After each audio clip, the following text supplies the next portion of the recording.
Muchas gracias y bienvenidos a este especial.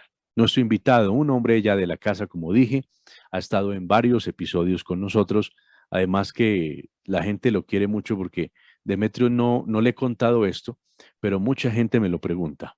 Muchas personas me han dicho, bueno, ¿y Demetrio cuándo vuelve al programa? Pues los astros se han alineado hoy y tenemos un programón esta noche con nuestro invitado desde la Argentina, Demetrio Charalombus. Demetrio Charalombus. Y el tema, vamos a hablar de lo que hice la pequeña introducción, conflicto Ucrania-Rusia, los presagios que se han venido mostrando en los últimos meses de lo que puede originar este conflicto. Algunos dicen, no, eso ya Putin se cansó y ya esto cuestión ya es cuestión de tiempo para que termine este conflicto. No, esto no es tan sencillo. Allí está metida la OTAN, están los intereses de Estados Unidos y muchos países están allí pescando en río revuelto.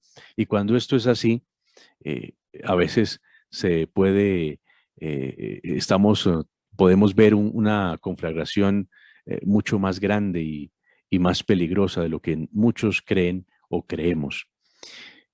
¿Cuáles son los presagios que hay en torno a un conflicto que puede en cuestión de días o meses producirse? Estamos a puertas de la Tercera Guerra Mundial. Podemos estar viviendo en esta Tercera Guerra Mundial, no la guerra convencional que hemos conocido, sino una guerra nuclear, por ejemplo. Esto es lo que vamos a hablar con nuestro invitado. Amigo Demetrio, en la Argentina, bienvenido. Gracias por estar aquí en este espacio de Pandemia Misterio. ¿Cómo estás, Diego? Un gusto nuevamente charlar contigo. Siempre es un gusto. Y gracias por invitarme a tu programa.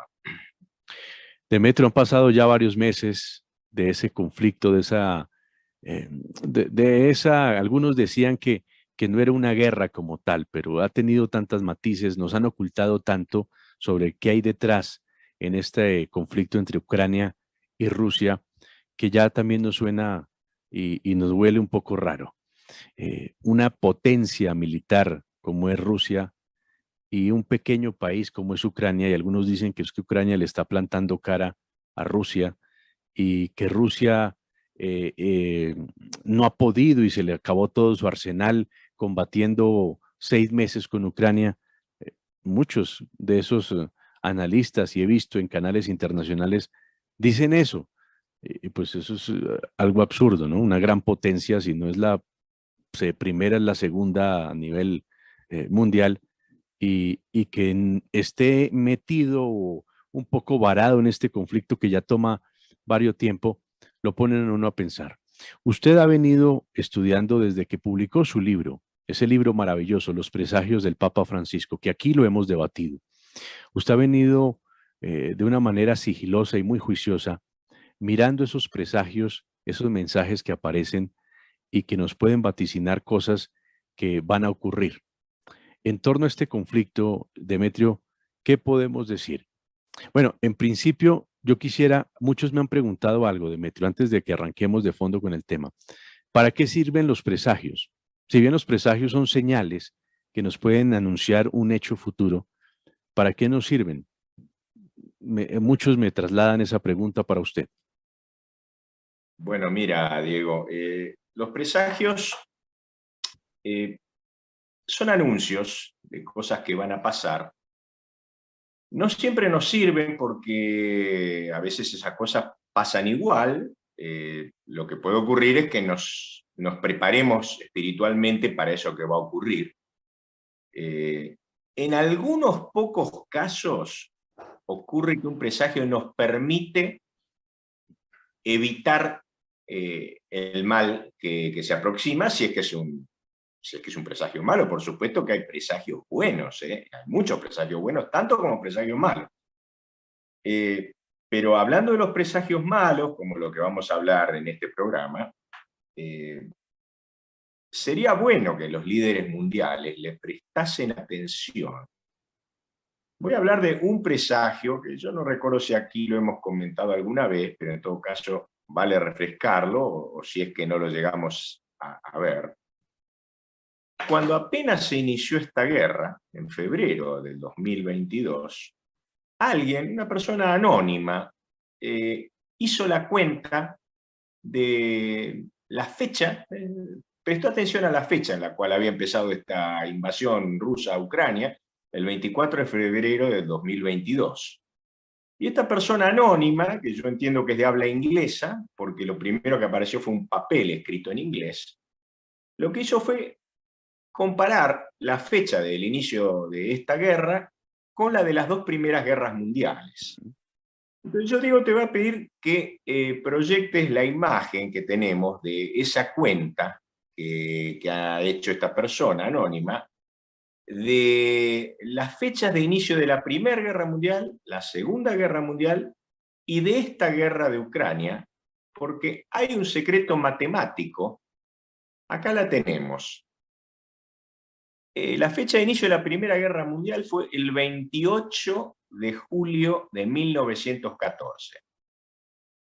Fue el día siguiente al asesinato del duque Francisco Fernando, archiduque Francisco Fernando, en Sarajevo. El día siguiente empezó la Primera Guerra Mundial.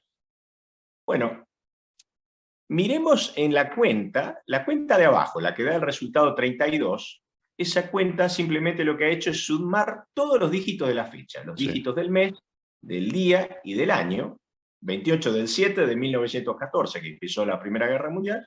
Entonces hizo 2 más 8 más 7, más 1 más 9, más 1 más 4, y le dio 32.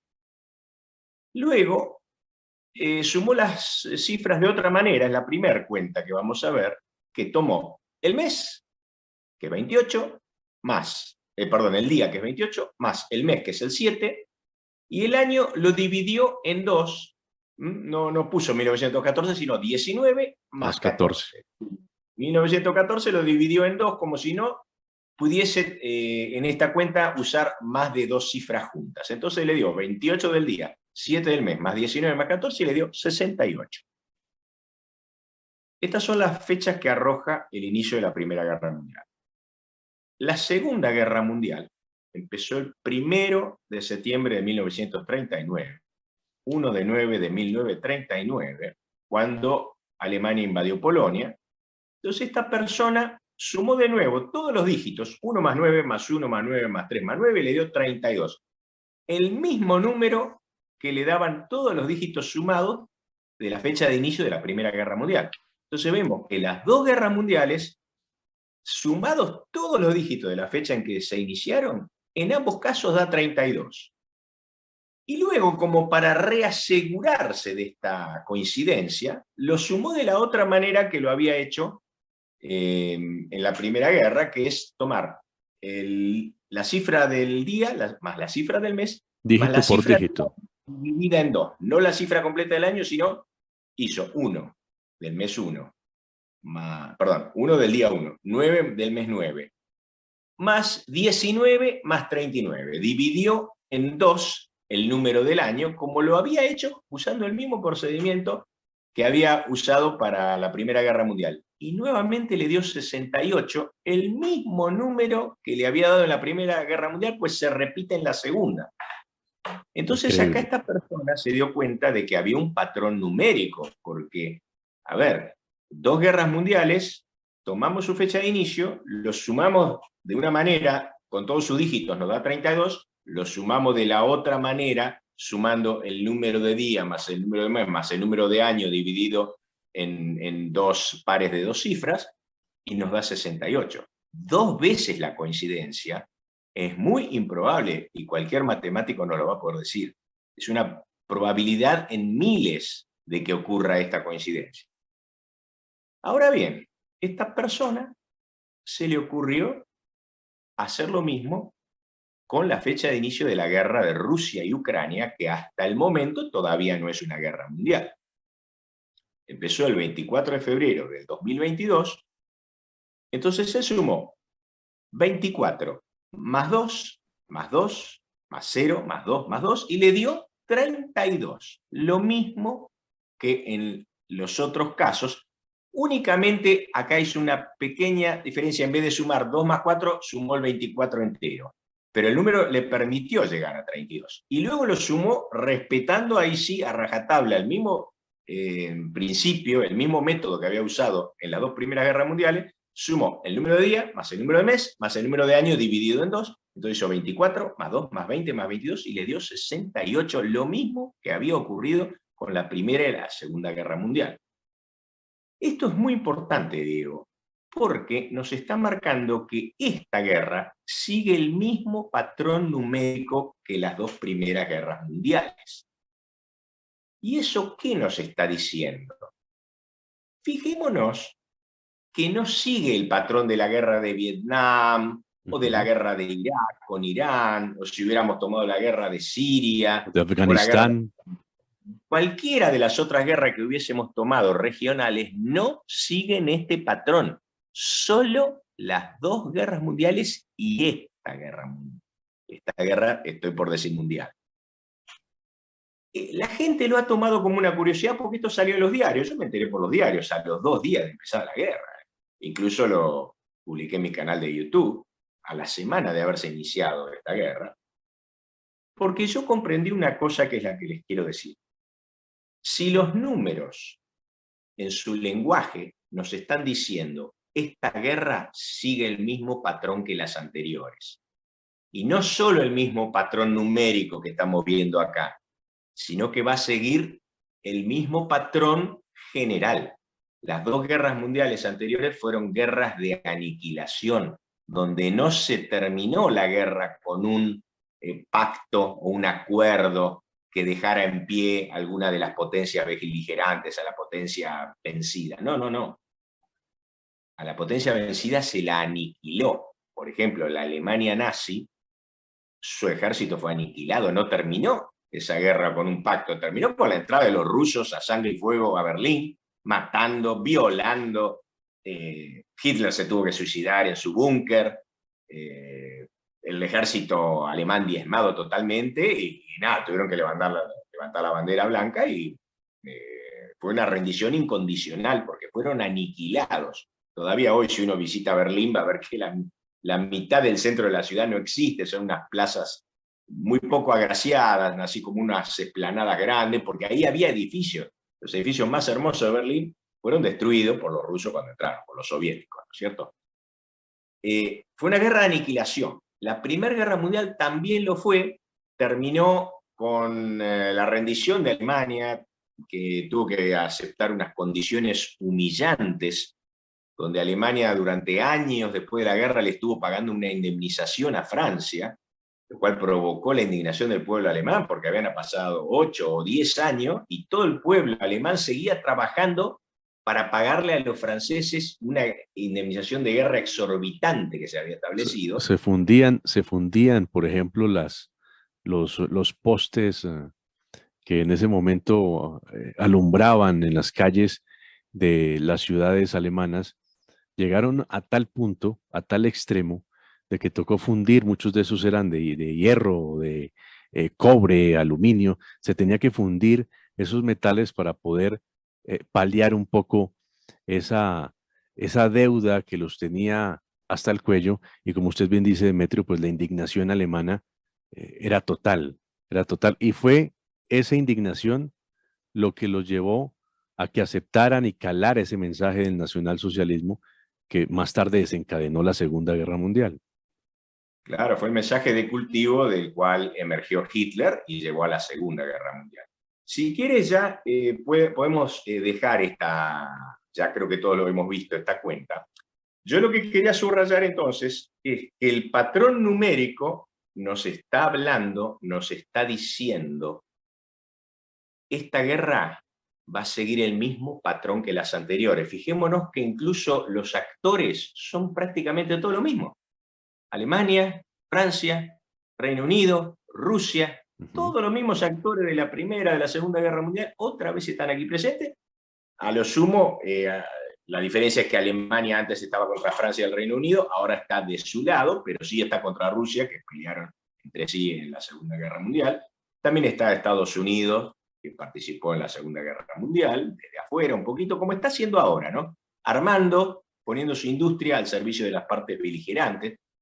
Es decir, tenemos los mismos actores, pero tenemos el presagio ominoso de que esta guerra va a seguir un patrón de aniquilación total, que no va a terminar con un pacto. Y yo digo, sería muy bueno que los líderes mundiales, especialmente los líderes de Occidente, que están muy cómodos en este momento con esta guerra, porque Occidente no derrama su sangre, ¿no es cierto? La están derramando los ucranianos y los rusos. Entonces, Occidente usa a Ucrania como un peón para debilitar a Rusia, lo ha dicho, esto no lo estoy diciendo yo, lo ha dicho el general en jefe de las Fuerzas Armadas norteamericanas, el general Austin, ha dicho nuestro objetivo es debilitar a Rusia de una manera que ya no puedan convertirse más en una potencia beligerante, con toda la letra, lo dicho, con esta misma palabra. Y también lo que en realidad lo que no se dice, pero se busca, es desmembrar a Rusia.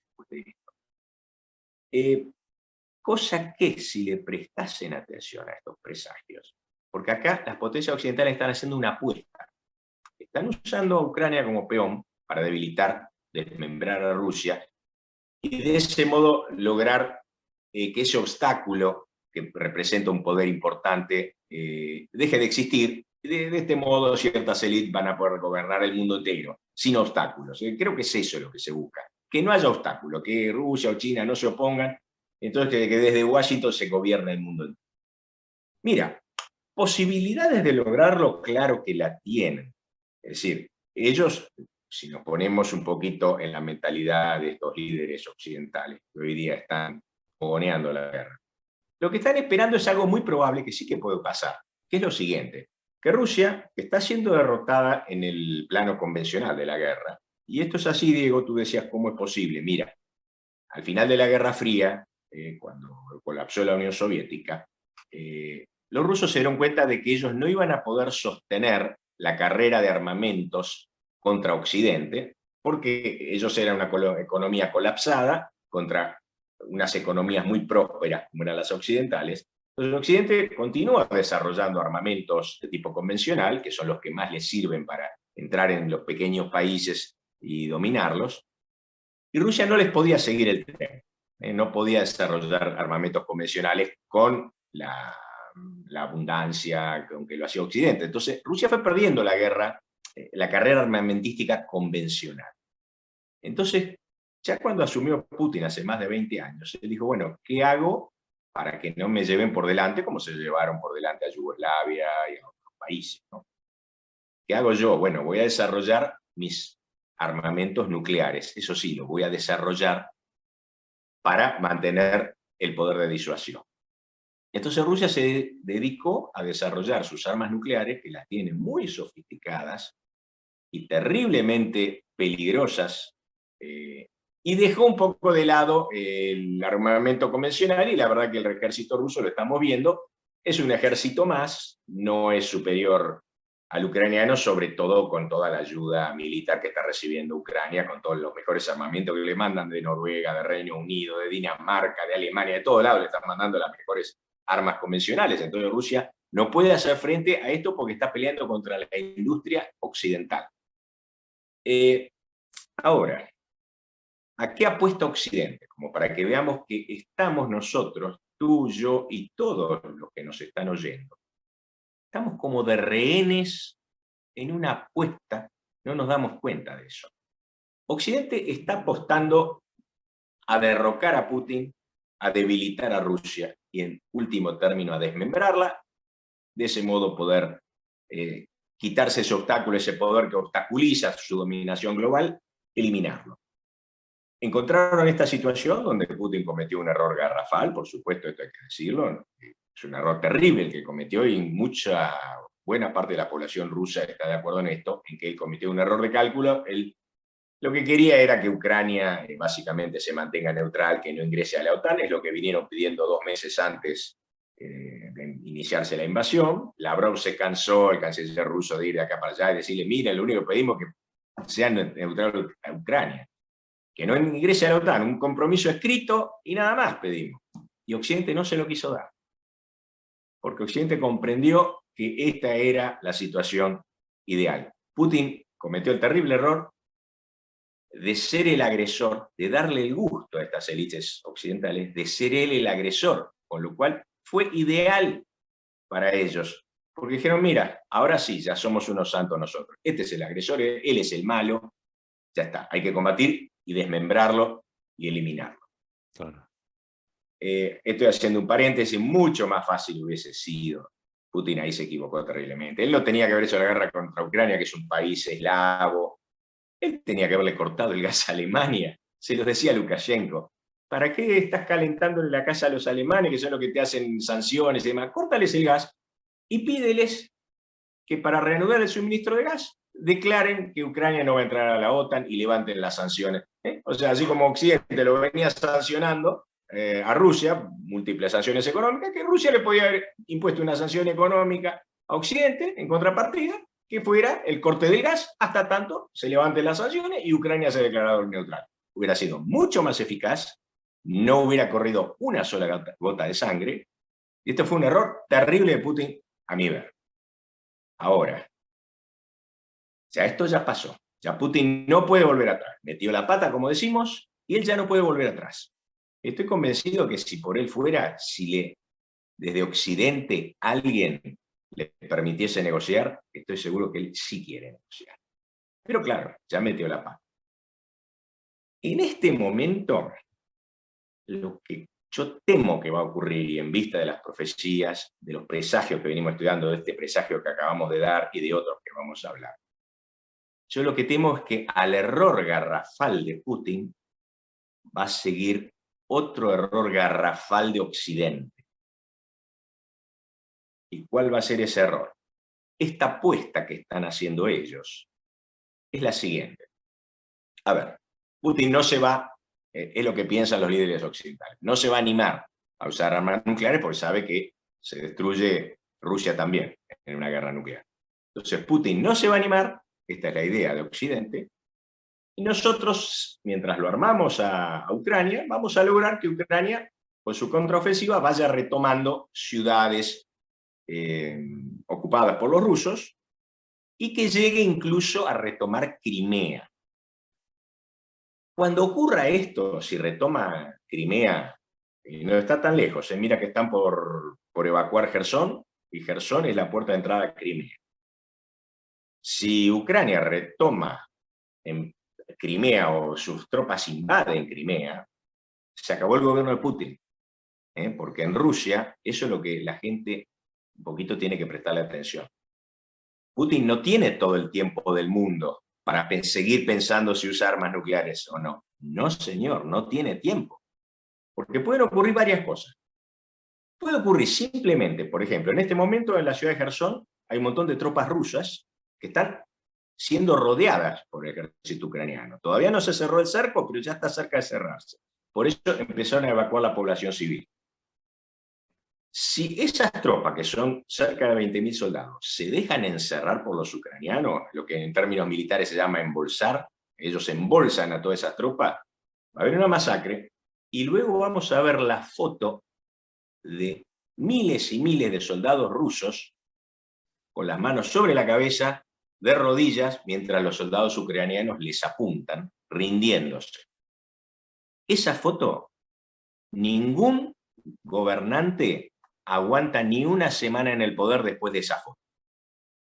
En Argentina, cuando fue la invasión a Malvinas y el ejército inglés tomó 2.000 y pico de prisioneros argentinos, esa foto de los soldados argentinos rindiéndose, de las montañas de fusiles entregadas a los ingleses, le costó el gobierno a Galtieri y no duró ni 2 días después de esa foto. Porque es la derrota. Entonces, otro líder dice, no, a ver, afuera, tú decidiste esta invasión, fracasaste. Putin sabe que si se produce esa foto en Jersón, que esto puede pasar en cualquier momento, dentro de 15 días puede pasar esto. Él no puede seguir en el gobierno y ya está. A eso apuesta Occidente, a una foto así, o bien, si los rusos evacúan con sus soldados también Crimea, no va a estar esa foto, no va a haber una rendición masiva, van a entrar los ucranianos, van a recuperar Jersón, ya van a levantar su bandera en Jersón, que es una ciudad que él acaba de declarar que es parte de Rusia. Acaba de hacer un referéndum y decir, esto es parte de Rusia, lo vamos a defender con armas nucleares. ¿Cómo va a justificar Putin ante su pueblo y ante sus generales Acá está la foto de los ucranianos levantando su bandera en Jersón, pero tú no has dicho que Jersón es parte de Rusia, que la vas a defender. O sea, Putin no tiene tiempo, ¿eh? Una derrota de esa le cuesta al gobierno. Entonces, Occidente apuesta a eso, que Putin siga vacilando, que no utilice sus armas. Es cierto que Putin es zigzagueante, va para adelante, para atrás, amenaza, después va para atrás. Que Putin vacile y que lo termine sorprendiendo una derrota, porque es un poquito imprevisible a veces, ¿no? Si los ucranianos avanzan, si no avanzan, nadie lo sabe bien. Que lo sorprenda una derrota de estas, que él pierda el poder porque le van a hacer un golpe de Estado, y eso es lo que espera Occidente. Es muy probable que ocurra. Ojo, probabilidades hay, yo no digo que Occidente no tenga probabilidades de haber cumplido su plan. Una vez que Putin es desalojado del poder, porque encima cometió el error de ser él el invasor, es decir, esta guerra fue idea tuya, fracasaste, listo, afuera, lo van a echar. ¿Qué van a hacer? Un gobierno provisorio sin fuerza, que hacen estos gobiernos, llaman a una elección. Occidente apuesta que simplemente Navalny salga de la cárcel, un opositor a Putin, se hacen elecciones, Navalny puede ganar las elecciones, él o cualquier otro títere o cualquier otra persona que pacte con Occidente, ¿qué va a hacer, por ejemplo, Navalny si gana las elecciones de Rusia? Él va a desmembrar a Rusia. Chechenia va a ser un país independiente, otras partes de Rusia van a pasar a ser independientes, y se va a ir desmembrando Rusia, ¿no es cierto? El arsenal nuclear se lo van a pasar a la OTAN, se lo van a dar a Zelensky, van a poner unas bases de la OTAN cuidando el arsenal, no le van a dejar a Zelensky que él apriete ningún botón, va a haber bases norteamericanas donde ellos van a ser los que tengan ese material nuclear ruso, los mejores misiles, todo, van a pasar a ser controlados por personal militar norteamericano. Ese es el plan de Occidente. Que Putin sea derrotado en el punto de vista convencional, y no hace falta una derrota, que entren a Moscú, no, no, no, no. Eso es lo que yo le quiero explicar a la gente, no hace falta, ni va a ocurrir eso. No, no, no. Que pierda una ciudad en Ucrania y que aparezca una foto, de esas fotos grandes que uno ve 10.000, 15.000 soldados rusos ocupando toda una calle, una multitud, no 3 rusos. Hemos visto ya algunos rusos rindiéndose, hemos visto ucranianos rindiéndose. Tú ves 10.000 o 20.000 soldados rusos rindiéndose, es la derrota de Rusia, y eso Putin no lo va a poder soportar, va a ser desalojado del poder. Ese es el plan de Occidente. Ahora, mi querido Diego y mi querido Soyer, yo le presto atención a los presagios. Esta apuesta que está haciendo Occidente es muy arriesgada. Puede que le salga bien, yo ya reconocí que hay probabilidad de que esto ocurra, pero puede que les salga mal. Esta apuesta que están haciendo ellos para dominar a Rusia, que no les está haciendo ningún daño a Occidente, lo único que pedía era la neutralidad de Ucrania. Esta apuesta que es por pura ambición de dominar el mundo sin obstáculos, sin ningún poder que se les oponga, esa es la razón. Esta apuesta que hace Occidente les puede salir bien, pero también les puede salir mal. Y lo que nos están diciendo los presagios es que les va a salir mal, que no van a tener el gusto de que Putin sea derrocado con un golpe blando tras una derrota en un pequeño lugar como Jersón. Eso no va a ocurrir. ¿Por qué? Putin es bastante previsor, una persona bastante de anticiparse a los acontecimientos. Él sabe perfectamente todo esto que yo les estoy contando. Él sabe que una derrota, una rendición masiva en Jersón no la aguanta.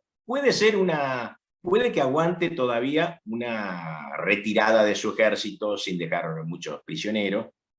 Puede que aguante eso todavía, aunque ya viene de varias humillaciones. Viene de que le hundan el buque insignia de la flota del Mar Negro, viene de que le rompan, por lo menos parcialmente, el puente que unía Crimea con la Rusia continental, viene de ser derrotado en Kiev. Es decir, ya la imagen de Putin, de su capital político, se ha ido desgastando, le está yendo mal en esta guerra.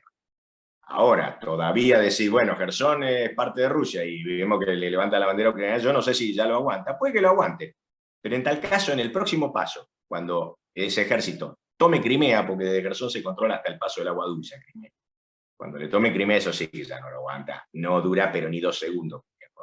Bueno, repito, esto es lo que quiere Occidente, a esto apuesta Occidente, pero en esta apuesta han puesto en riesgo la vida de media humanidad. o no sé de qué cantidad de gente. Es una apuesta loquísima, como cuando uno va al casino y ve un apostador que pone una pila así de fichas sobre un número, y decir, bueno, ¿qué pasa si pierde? ¿Qué pasa si Putin, previendo esto, porque él va a ver cuando su ejército se está por caer, le están por tomar Crimea, por ejemplo, ahí puede usar sus armas nucleares. Y lo va a hacer, él mismo lo está diciendo, y sus funcionarios todos le dicen, miren, yo no voy a dejar que me derroten así, voy a usar mis armas nucleares. Además sabe lo que le espera a Putin si él se deja desalojar con un golpe de Estado. Le espera el banquillo en el Tribunal de la Haya, lo mismo que le hicieron a Milosevic, y terminar muriendo ahorcado en una celda, una humillación terrible para Rusia. Él no va a dejar que pase esto, él va a usar sus armas nucleares. Esto también es muy probable que ocurra, y Occidente desdeña esta posibilidad y nos pone en riesgo a todos. A todos. Bueno, mira, cuando esto ocurra, ya las partes beligerantes lo han dicho. Los funcionarios rusos todos lo han dicho, Medvedev, hasta el Peskov, Lavrov, Putin, todos lo han dicho. Miren que vamos a usar armas nucleares para defender Crimea y en los otros lugares. ¿Qué respondieron los líderes de Occidente? Claro, ellos no están diciendo, bueno, le vamos a hacer la guerra nuclear a ustedes. ¿Qué están diciendo? ¿Qué dijo, por ejemplo, Joseph Borrell, el jefe de la diplomacia europea? Repitió lo que ya dijeron sus amos del Pentágono, que fueron los primeros en hablar. No, lo que nosotros vamos a hacer, si tú usas armas nucleares contra Ucrania, es destruir al ejército ruso con armas convencionales. Es decir, la OTAN ya va a entrar a participar directamente en la guerra, con todos sus mejores armamentos convencionales, sus cazabombarderos, sus misiles, sus portaaviones. Al ejército ruso en una guerra convencional lo van a diezmar por completo. Es decir, si Putin no se anima, sí se va a animar a tirarle bombas a Ucrania, pero si Putin no se anima a responder con armamento nuclear, lo que van a hacer, porque además tiene que mostrar que la OTAN puede hacer algo, no se pueden quedar cruzados de brazos, todos van a decir, bueno, ¿para qué sirve la OTAN entonces? ¿No? Entonces ellos tienen que mostrar que pueden hacer algo, para no ir derecho a una guerra nuclear y decir, bueno, te vamos a barrer el ejército ruso en Ucrania con armamento convencional. Esto es el escenario que viene. Derrota convencional en algún punto de Putin, en Gerson o en Crimea, porque es cierto que el ejército ucraniano incluso está siendo entrenados en Reino Unido, en España mismo hay 10.000 ucranianos entrenándose para hacer operaciones de asalto y demás. Pues lo que se viene sí es una derrota convencional en alguna parte del Donbass o en Crimea, el riesgo de perder el poder para Putin, por lo que expliqué antes, la respuesta nuclear entonces, que ya la han dicho todos los funcionarios rusos sin excepción, que la van a usar contra Ucrania, y a continuación la respuesta de la OTAN, que tampoco se puede quedar de brazos cruzados, en este caso, ellos han hablado tanto a favor de Ucrania, la han armado y ver cómo los rusos la destruyen con armas nucleares, la OTAN tiene que hacer algo, tiene que mostrar que es una... Si no, se le van a ir todos los miembros, así para qué estamos en esta alianza. Ellos van a hacer un ataque convencional contra el ejército ruso en Ucrania. Y aquí, estimado Diego, acá viene lo que motivó nuestra charla, y por eso te he llamado el otro día, porque yo ahí me di cuenta de que cuando la OTAN ataque a Rusia con sus armas convencionales, un ataque que ya está a la vuelta de la esquina, ahí me di cuenta de que las mayores bases aeronavales de la OTAN y los comandos de las fuerzas aéreas y marítimas y de submarinos de la OTAN, todas están en Italia. Todas están en Italia. Entonces yo ahí me puse los pelos de punta y dije, pero tenemos una profecía de hace muchos siglos que dice que Italia y Roma va a ser destruida. Digo, acá tenemos ya, está amenazada directamente Italia. Y acá sí quiero pasar a leerte no, simplemente a decir a ti, pues es algo que me enteré yo hace poco, no lo sabía, creo que hasta muchos italianos ni lo deben saber. En primer lugar, que hay una base muy importante de la US Navy, es el gran aeropuerto de la Fuerza Aérea Norteamericana, en Sicilia, la base llamada de Sigonella. Ahí tiene su base la Fuerza Aérea Norteamericana. Luego tenemos en Aviano, que es en el norte de Italia, es la mayor base aérea estadounidense en todo el Mediterráneo. ¿Por qué se hicieron en Italia estas bases? Hace muchos años. Porque estaban más cerca de la Unión Soviética, porque el enemigo siempre fue el mismo, fue Rusia. Entonces no sirve una base en España, está muy lejos, los aviones pueden quedarse sin... a ver si me quedé... ¿Me estás escuchando, Diego? Sí, perfecto. Te estoy escuchando perfecto. Sí, sí, sí, porque yo había desaparecido mi imagen. Bueno, Italia está mucho más cerca, más próxima a la Unión Soviética. Entonces, desde Italia van a partir los aviones, desde la base de Aviano, desde el puerto de Nápoles van a partir los portaaviones, los destructores, los barcos de guerra.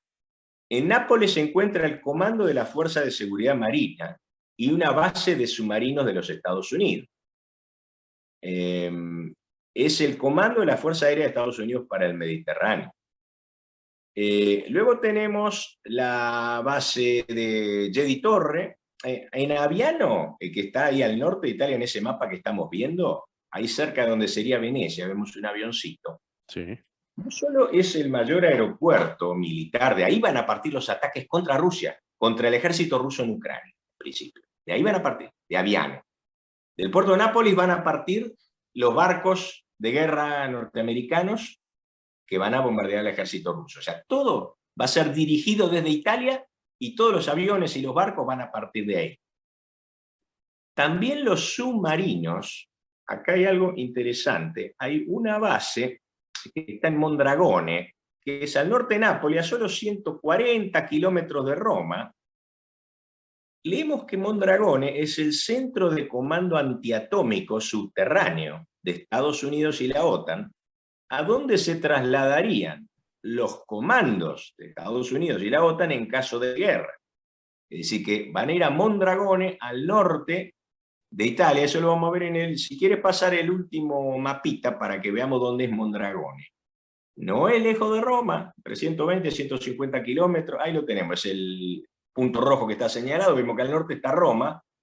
No hay ni 150 kilómetros de Roma a Mondragone. Bueno, ahí es el centro de comando antiatómico y ahí todos los mandos, en caso de una guerra nuclear, se van a trasladar ahí. Está muy cerquita de Roma. Entonces vemos, después al sur está Nápoles, de donde salen todos los barcos. Lo que vemos es que Italia es la base, es la plataforma de donde van a partir las agresiones al ejército ruso en Ucrania, y por supuesto, la respuesta rusa solo puede ser una respuesta nuclear por lo que dijimos antes. Ellos no tienen un ejército convencional capaz de hacer frente a la OTAN. Es muy inferior, y más después de la paliza que están recibiendo. En este momento no le queda ni la mitad de la fuerza de blindados, se han perdido muchos barcos, aviones, muchísimo. En las fuerzas de élite rusas muchas se han perdido. El ejército ruso está muy debilitado, y aunque no lo estuviera, igual no podría hacer frente a la OTAN. Entonces lo que le queda a Rusia es su fuerza nuclear. Es posible que si ocurren todas estas cosas, que son más que probables, yo le diría que lean incluso los tweets de Elon Musk, muy recientes, donde él en resumidas cuentas está diciendo lo mismo. Estamos arriesgándonos a una guerra nuclear. ¿Para qué? Para que Crimea no sea rusa. A ver, los crimeos históricamente siempre fueron rusos. Crimea fue regalada por un líder ucraniano que hubo en la Unión Soviética, que bueno, vamos a dársela a Ucrania. En ese momento era todo lo mismo, bueno, pero esto no tiene ni 30, 40 años, ese regalo, 50. Durante siglos Ucrania, Crimea fue rusa, la gente sigue hablando ruso, hubo un referéndum donde la gente votó con una abrumadora mayoría a unirse a Rusia, ¿no? Lo que estamos viendo entonces es que Italia, muchos italianos quizá no lo sepan, ustedes saben que en la base de Aviano, de donde van a partir todos los aviones a bombardear al ejército ruso, hay 70 ojivas nucleares. 70 bombas nucleares. Están en Aviano y en la otra base de Jedi Torre. Que son Esta es arsenal la de la vieja. OTAN, ¿no? Sí, mira, esto sabes por qué es así, porque estas bombas son viejas, son bombas que tienen 30 años, son bombas como la que cayó sobre Hiroshima y Nagasaki, o sea, más poderosas, tienen 10 o 20 veces más potencia que esa, pero son bombas de gravedad, donde se cargan en un avión mucho más moderno que esos viejos bombarderos que tiraron las bombas sobre Hiroshima y Nagasaki, se carga en un cazabombardero que tiene muchos aparatos electrónicos para engañar a los radares, o sea, bastante invisible a los radares, esos cazabombarderos, pueden llegar sin que lo detecten y tirarte una bombita nuclear donde ellos quieran. Hoy día es un poco primitivo ese método comparado con los misiles hipersónicos, que también los tienen todos, los misiles tirados de submarino. Ya hay muchas maneras de destruir a la gente, ¿no? Lamentablemente. Esta es la más vieja porque no se renovaron esas bombas, pero bueno, ¿por qué están en Aviano? Porque de ahí salen los aviones. Entonces están ahí porque cualquiera de esos aviones le pueden cargar a uno de esos cazabombarderos con las bombas atómicas que están ahí, y así como esos aviones salen como para hacer de cuenta que van a bombardear a un ejército ruso, pueden tirar una bomba nuclear donde quieran. Esto es lo que yo no sabía hasta hace poco, de que en Italia hay 70 ojivas nucleares, por supuesto controladas por personal estadounidense, no son italianas, esas ojivas son norteamericanas, y quienes las controlan y manejan todo eso son los norteamericanos. Es decir, los italianos, ya digo, hay gente que ni está enterada, ¿no? Gente que dice, pero ¿cómo en mi país? ¿Por qué los rusos no bombardean? Porque son más... Y porque tu país es la base y donde van a estar todos los centros de comando, y de esa base pueden tirarte hasta bombas nucleares sobre. Así que bueno, esa es la situación hoy. Yo te diría que hay algunos otros presagios que estuve mirando. Hay uno que le llamé el presagio de las banderas, porque es bastante curioso que las tres potencias nucleares de Occidente, que son Estados Unidos, Francia y Reino Unido, las tres tienen los mismos tres colores en su bandera, que son el rojo, el blanco y el azul, las tres con los mismos colores, y es el mismo color que tiene Rusia en su bandera.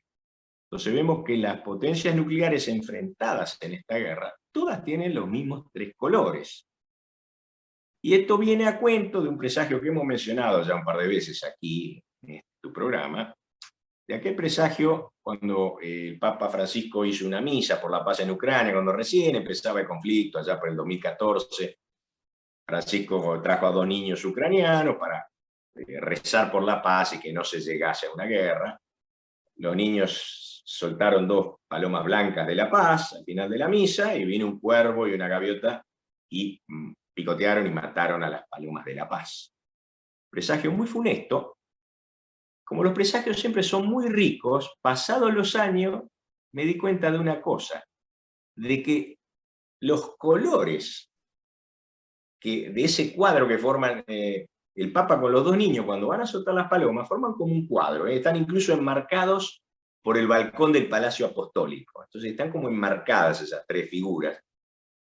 Y no sé por qué casualidad, los niños visten, la niña viste toda de rojo, el niño viste todo de azul, y el Papa de viste blanco. todo de blanco. Entonces los 3 colores de la bandera rusa y de las potencias enfrentadas a ella, Estados Unidos, Francia y Reino Unido, esos 3 colores, el rojo, el blanco y el azul, eran los colores de ese cuadro que ofreció el Papa con los 2 niños cuando soltaron las palomas de la paz, rezando por la paz en Ucrania, ¿no?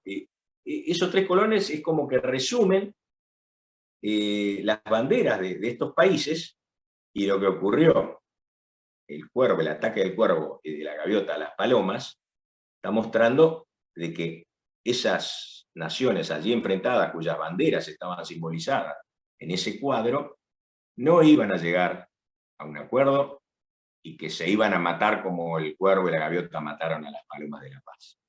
La paz no va a ser posible, y viene la guerra. Increíble. Demetrio, bueno, invito a las personas que nos sigan en nuestro canal Pandemia Misterio. Pandemia Misterio, sigan esta transmisión. Estamos llegando al final, Demetrio. Tengo 2 minutos. no sé con qué quiera terminar. He guardado un prudente silencio porque su explicación ha sido magistral y me parece que se han dado todos los elementos para que las personas entendamos de qué, ante qué estamos enfrentados y la situación en la que estamos viviendo y las señales que están apareciendo en torno a esta situación. ¿Con qué podemos terminar, Demetrio? Bueno, mira, yo creo que nunca escribí un libro con tantas ganas de equivocarme como este libro que escribí sobre el final de Roma y el fin del papado. Es un libro donde, bueno, uno puede tener el orgullo intelectual de estar señalando una profecía y diciendo, mira, esta sí se va a cumplir. Pero la verdad, me hubiese gustado equivocarme. Todavía no ha ocurrido esto. Ojalá que no ocurra, que pase como dicen los griegos, Theos navalito geritu, que significa que Dios ponga su mano, que Dios imponga su mano ahí en el medio y que no ocurra todo esto que venimos diciendo. Ojalá. Yo el mensaje que puedo decirles es, los efectos de una guerra nuclear, bueno, varían, depende de la intensidad, la cantidad de bombas nucleares que se tiren. Si son 2 bombas no pasa nada, es solo efecto en el lugar donde se tiran, como ocurrió en Japón, no hay efecto global. Pero se tiran cientos o miles de bombas nucleares, esto cambia el clima de la Tierra, viene un invierno nuclear, se mueren los cultivos, y los efectos más importantes que van a producir, por lo menos, sobre todo para la gente de Latinoamérica, que básicamente escucha este programa, no creo que tengamos nosotros mayor problema con la radiación porque estamos lejos, pero sí va a haber un efecto nocivo sobre los cultivos, sobre todo los cereales que son la base de nuestra alimentación. Los cereales, si no hay luz del sol, se mueren. Entonces toda nuestra alimentación está basada en el pan, en la masa para pizza, bueno, todas esas cosas, no vamos a tener acceso a ellas durante mucho tiempo. Entonces, bueno, básicamente, gente, yo estoy empezando, y se lo comenté a Diego también, estoy empezando a hacer una pequeña reserva de alimentos, eso no daña a nadie, alimentos no perecederos como el aceite, las conservas, el azúcar, los edulcorantes, el café, todas esas cosas que dura bastante tiempo. Yo empecé a comprar, no digo que tenga una gran reserva, pero creo que conviene tener una reserva, no daña a nadie, porque es un momento de abundancia donde todos podemos comprar, es una pequeña inversión que no daña el bolsillo de nadie, los aceites duran 10 años, si no ocurriese nada, que ojalá que no ocurra, nada, uno va usando eso, no va a perder mucha plata. Y bueno, rezar, si es que se puede, creo que ahí terminé con mi libro con esto, ¿no? Francisco tiene la idea de que rezar puede ser importante, lo que acabo de decir, que Dios ponga su mano, que alguna entidad espiritual benigna impida esto, porque parece que estamos yendo de cabeza hacia el cumplimiento de esta profecía. Claro.